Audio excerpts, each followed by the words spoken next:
കൊല്ലം ചടയമംഗലത്ത് ഇളവക്കോട് ഭാഗത്ത് വാഹനാപകടം നടന്നു. Chadayamangalam Nilamel സ്വദേശികളുടെ Alto car വാഹനമാണ് സൂപ്പർ ഫാസ്റ്റ് പാസഞ്ചർ ബസ്സിലേക്ക് ഇടിച്ചു കയറിയത്. എതിരെ വന്ന സ്കൂട്ടറിനെ ഇടിക്കാതെ സൈഡ് കൊടുക്കുന്നതിനിടയിൽ നിയന്ത്രണം വിട്ട കാർ കോട്ടയം ഫാസ്റ്റ് പാസഞ്ചർ ബസ്സിലേക്ക് ഇടിച്ചു കയറുകയായിരുന്നു. ഇടിയുടെ ആഘാതത്തിൽ കാർ പൂർണ്ണമായും തകർന്നു. ഇവരെ ഗോകുലം മെഡിക്കൽ കോളേജിലും കടയ്ക്കൽ താലൂക്ക് ആശുപത്രിയിലും പ്രവേശിപ്പിച്ചു. ഇതിലൊരാൾ മരണപ്പെട്ടു എന്നാണ് ലഭിക്കുന്ന വിവരം.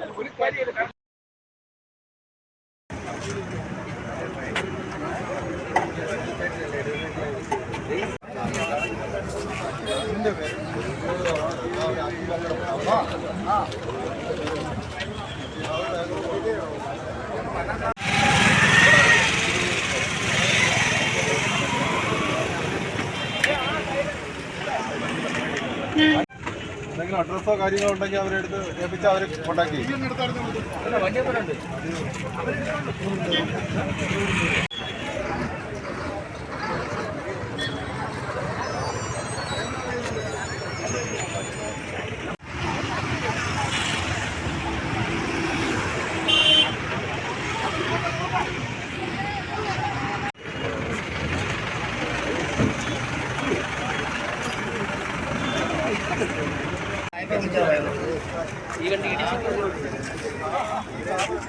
ഈ സൂപ്പർ ഇടി അതിൻ്റെ കീഴിലാണ് കയറിയാൽ